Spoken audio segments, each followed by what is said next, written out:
Oke semuanya, ketemu lagi di episode kali ini ya. Ini saya berada di ruangan kerja saya di rumah. Malam ini saya berkesempatan untuk membuat satu review tentang wheelset ini ya, yaitu Dura-Ace C60 tapi. Jadi Dura-Ace yang profilnya masuk kategori high profile, yaitu 6 cm 60 mm Dura-Ace C60. Wheelset Dura-Ace ini sebetulnya bukan pertama kali saya membuat review, tapi kali ini reviewnya lebih ke pengalaman pemakaiannya, bukan review yang dasar atau review yang kulit ya. Jadi benar-benar saya pakai ini kan waktu itu untuk bromocom, untuk nanjak lagi, yang semestinya bukan peruntukannya ya. 6 cm itu bukan peruntukannya untuk nanjak, tapi siapa bilang juga ya kan semuanya ini bisa. Dan ternyata saya puas juga menggunakan profil tinggi walaupun untuk tujuan climbing ya.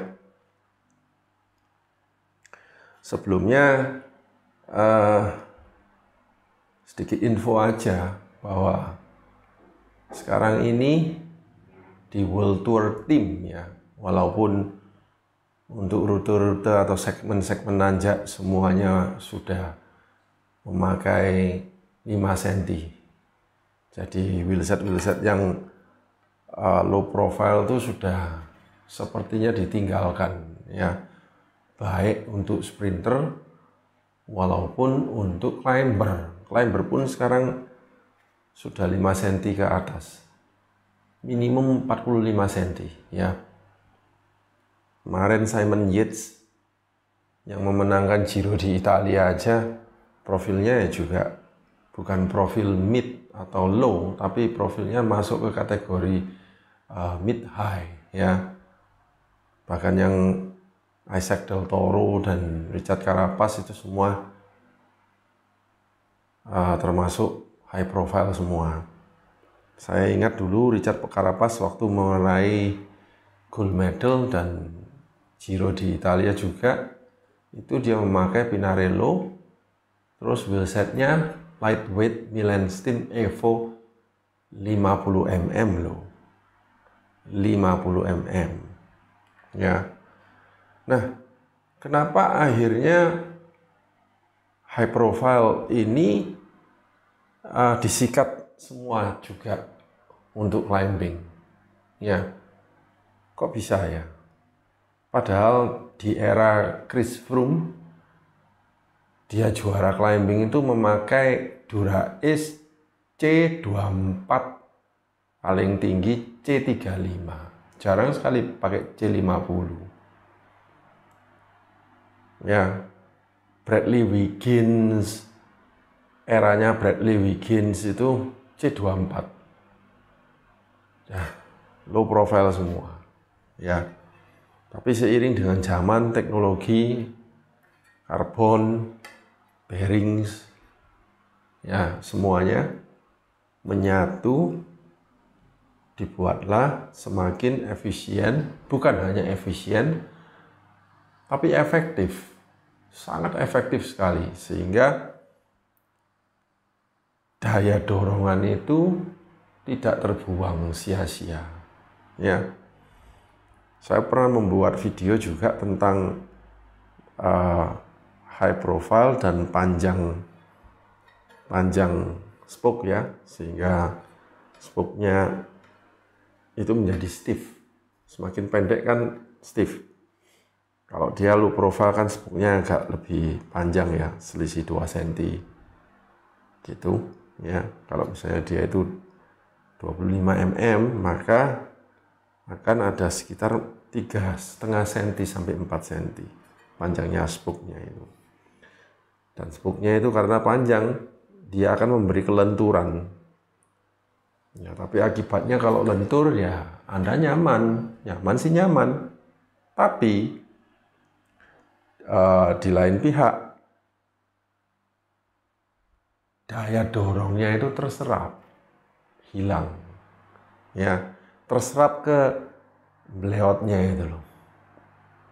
Sehingga kalau dihitung-hitung wattnya berapa yang hilang ya cukup signifikan, terutama kalau misalnya Anda sedang sprint di 200 meter terakhir menjelang finish bagi sprinter, atau kalau misalnya Anda nanjak ya yang butuh konstan power, jangan sampai terbuang ya, itu. Ya, alhasil mereka semua sudah mengandalkan high profile semua, minimum 45. Selisih 45 ke 60 itu hanya 1,5 cm. Ya, selisih. Jadi di range-nya Dura-Ace ini yang paling tinggi adalah 60, sebetulnya masih ada 75. Tapi 75 kayaknya enggak masuk di Indonesia. Dari 75, 60, turun ke 50, turun ke 36. Itu sih yang paling rendah. Kalau kita coba selidiki yang merek-merek lain, misalnya Fulcrum. Ya, Fulcrum ada yang 5 cm, 4 cm, kemudian drastis ke 25 plus, itu yang pernah saya review itu. Itu adalah strategi dari produk-produknya Fulcrum. Ya, kenapa kok dia membuat 25 plus? Ya karena di pasaran tidak ada 25 plus. Dan dia mau mengisi gapnya itu, ya. Kebetulan ya ada juga orang-orang yang membutuhkan, yaitu orang-orang yang powernya tidak besar, gitu ya. Powernya tidak besar, dia butuh. Terus untuk climbing yang summit finish itu artinya yang selesai di atas itu, ya. Nah, profil tinggi dipakai untuk climbing, loh kok bisa? Loh bisa saja, kenapa tidak begitu ya? Awal saya memakai ini itu saya juga was-was. Jangan-jangan berat. Jangan-jangan berat. Jangan-jangan berat. Mampukah saya? Kalaupun saya mampu, apakah waktunya itu akan lebih lamban? Kalaupun lebih lamban, seberapa ya? Tapi berhubung waktu saya mencobanya ke Bromo, saya menjadi road captain, dan bagi saya nggak signifikan itu untuk kejar-kejaran ya, untuk mengejar waktu. Jadi saya menggunakannya dan saya benar-benar tahu feelingnya seberapa ya, bedanya apa ketika saya memakai ini dibanding dengan profil-profil yang lebih rendah, misalnya yang 4 cm atau 3 cm ya. Oke. Pertama-tama kenapa kok saya melihat bahwa Dura-Ace ini adalah wheelset yang istimewa dari segi teknologi, yaitu direct engagement-nya. Ya, ingat waktu pertama kali Dura-Ace direct engagement ini keluar yaitu tahun 2023 kalau nggak salah. Seingat saya, kalau nggak 2023, akhir 2022 ya. Jadi termasuk teknologinya itu terkini karena belum ada replacement-nya sampai sekarang ya, terkini 2023 kalau nggak salah. Apa yang membuatnya sangat menarik itu yaitu direct engagement-nya, yaitu kalau saya bisa estimasi, saya dan Erik waktu itu mengestimasi direct engagement-nya itu bisa jadi sekitar 60 T kalau kita ekuivalenkan dengan yang sistemnya DT Swiss, di mana DT Swiss itu memakai ratchet yang bisa diganti-ganti. Anda mau 60 tinggal 60 T, Anda mau 50 berapa tinggal, Anda mau 35 tinggal diganti. itu kalau sistem racetnya DT Swiss. Kalau Capco&Co punyanya Dura-Ace tidak bisa. Ya, ini yang wheelset bagian depan ya. Jadi saya tidak bisa nunjukin ya, di episode kita yang sebelumnya direct engagement kan ada. Jadi Anda bisa direct ke sana untuk melihat keistimewaannya. Saya hanya mengulang lagi, tapi dengan pengalaman saya memakainya. Oke, lanjut ya. Itu yang membuat saya menarik, yaitu direct engagement-nya. Waktu itu saya mikir kalau misalnya sistem ini benar-benar efisien dan efektif, maka untuk dipakai untuk nanjak pun tenaga saya tidak akan terkuras sebegitu banyak misalnya. Ya. Terus apalagi yang menjadi istimewa?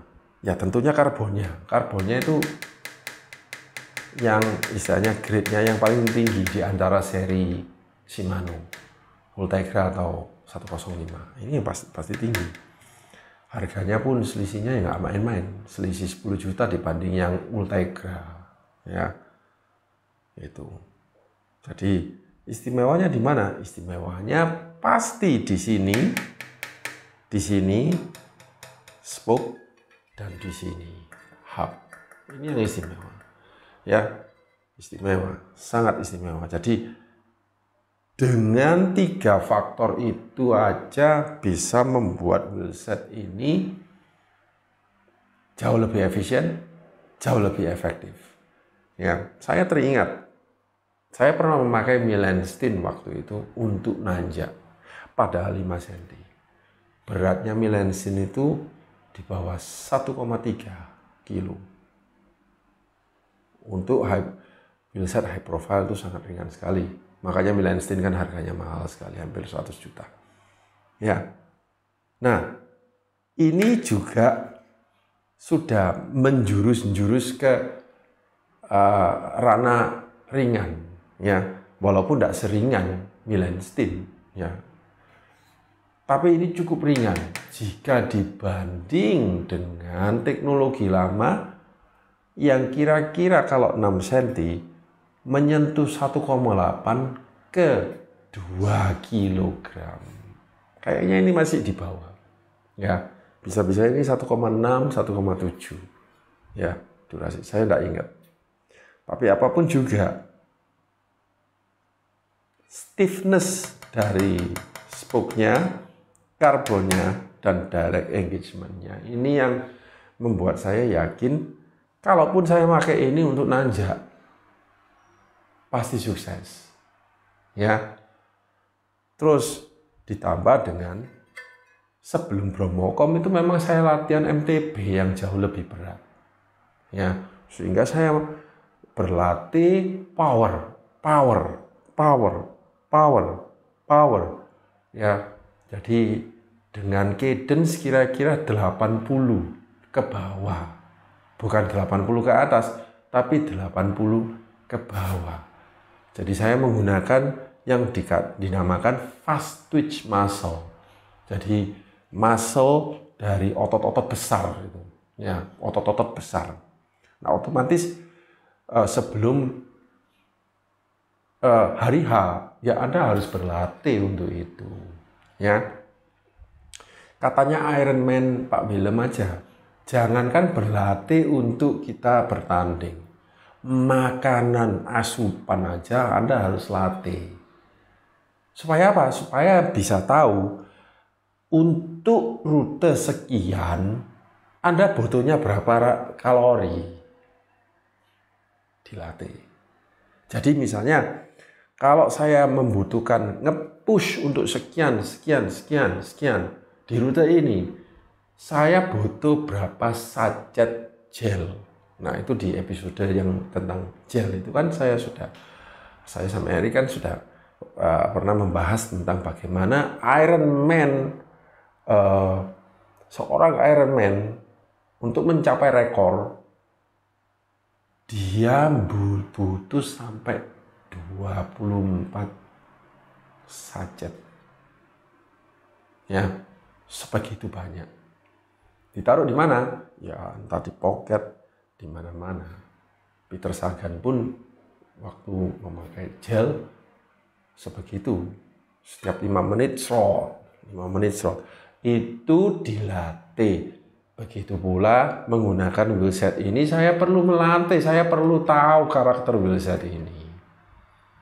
Latihan saya dengan MTB ternyata membuahkan hasil, sehingga pas waktu Bromocom saya tidak mengalami kesulitan apa-apa dengan memakai wheelset high profile.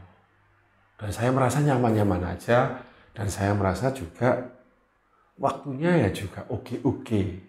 Artinya performanya cukup bagus, bukan cukup bagus. Oke, walaupun Anda memakainya untuk merebut kom. Ya, jadi wheelset ini walaupun profilnya high profile, 6 cm. Oke untuk dibuat nanjak. Sangat oke.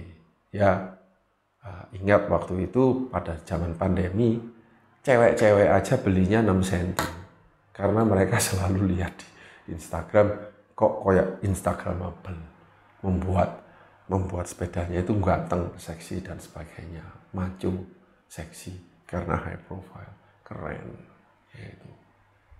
Tapi nggak lama karena mereka nggak kuat, akhirnya dijualin semua, ganti yang profile lebih rendah gitu, kecentok. Ya bukan karena salah wheelset, ya salah sendiri, mereka nggak mau latihan. Ya, jadi itu pada zaman pandemi loh, yang sekitar 4-5 tahun yang lalu. Dura-Ace ini belum keluar. Ada yang seri lama, tentunya tidak sebagus ini. Ya, ditambah lagi dengan profil rim. Lebar rimnya ini yang membuat saya tertarik. Karena bisa membuat ban-ban itu melembung cukup, sehingga membuat daya cengkram di aspal dan misalnya compliance-nya itu bertambah ya, sehingga waktu Anda nyaman ya, stiffness yang di spoke ini walaupun pendek membuat super stiff, tapi Anda punya peredam di bannya yang menjadi peredam. Ya, luar biasa. Sangat luar biasa. Oke. Jadi, ya itulah kenapa kok sah-sah saja saya memakai Dura-Ace 6 cm untuk nanjak. Mungkin wheelset lain, merek lain misalnya Bora, Campagnolo. Saya lihat, saya perhatikan Campagnolo yang paling ringan Hyperon itu sudah menyentuh ranah-ranah mid profile, sudah enggak low profile lagi. Hyperon itu 37 mm, ya menyentuh ke 4 cm, padahal itu ringan banget ya. Tapi mereka menghindari low profile, karena apa? Masih mereka lebih butuh aeronya ketimbang low profilnya. Kalau Anda terlalu low, Anda akan kesulitan di flat, ya, sehingga domestik itu akan kesulitan menarik Anda karena Anda akan kepayahan mengejar domestiknya. Kalau dengan aero profile, Anda masih bisa ditarik sama domestik. Anda masih punya kekuatan karena aerodinamikanya menunjang Anda untuk coasting mengikuti tarian domestik, para domestik tukang tarik itu. Ya, saya ingat waktu di stage berapa yang Simon Yates menang itu, yang mengalahkan Isaac Del Toro dan Richard Carapaz, ternyata Wout van Aert sudah menunggu jauh di sana. Sudah menunggu. Jadi Wout van Aert ngebrank dulu, Simon Yates yang di belakang mungkin untuk strategi ya, biar tidak tahu kalau misalnya Jumbo Visma ini atau Vismalis sebaik ini lagi ngejar. Begitu Simon Yates melewati Isaac Del Toro dan Richard Carapaz, breakaway, kemudian dia menyusul Wout van Aert dan ditarik lagi sama Wout van Aert sampai Wout van Aert-nya habis. Dan Simon Yates sendirian hajar itu sampai atas. Ya, saya nggak tahu Simon Yates memakai wheelset apa. Sepertinya Vismalis bike itu memakai Dura-Ace loh. Ya, Anda bisa cari tahu sendiri. Ya, Dura-Ace yang profil berapa? Profil 5 atau profil 6? Tapi saya rasa kok tidak profil 6. Profil 5 saya rasa. Dura-Ace profil 5. Ya, itu. Atau mungkin mereka memakai reserve, saya tidak tahu. Ya, saya kurang jelas. Mungkin saya nanti akan Google lagi. Simon Yates menang Giro di Italia 2025 itu menggunakan wheelset apa? Ya. Anyway, begitulah penjelasan saya mengenai sah-sah saja kalau misalnya Anda memakai profil high profile untuk climbing. Di Bromokong kemarin yang memakai profil tinggi juga banyak, ya, dan mereka fine-fine saja, termasuk saya, ya. Oke, jadi ini juga mungkin video ini ya juga akan bisa membuat input bagi Anda yang nanti akan berinvestasi untuk wheelset apa ya yang paling ideal untuk masa depan saya, misalnya untuk bersepeda misalnya. Ya, bisa saja sekarang, dengan penjelasan ini, dengan video ini, kayaknya memang kalau saya ke low profile kok, kurang ya, lebih enak ke mid profile atau mid up, mid high, yaitu atau sekalian ke high sekalian, karena saya mau memakainya juga untuk flat, ya, saya memakainya juga untuk kriterium, ya, all round, it's okay, it's no problem, ya. Saya suka sekali dengan teknologi direct engagement, teknologi karbonnya, sepuknya, dan inner width-nya yang sudah 21 mm, sehingga saya bisa memakai ban 28 30. Oke, jadi sampai di sini saja penjelasan saya mengenai Dura-Ace C60, di mana Anda juga bisa memakainya untuk all round dan climbing. Sekian.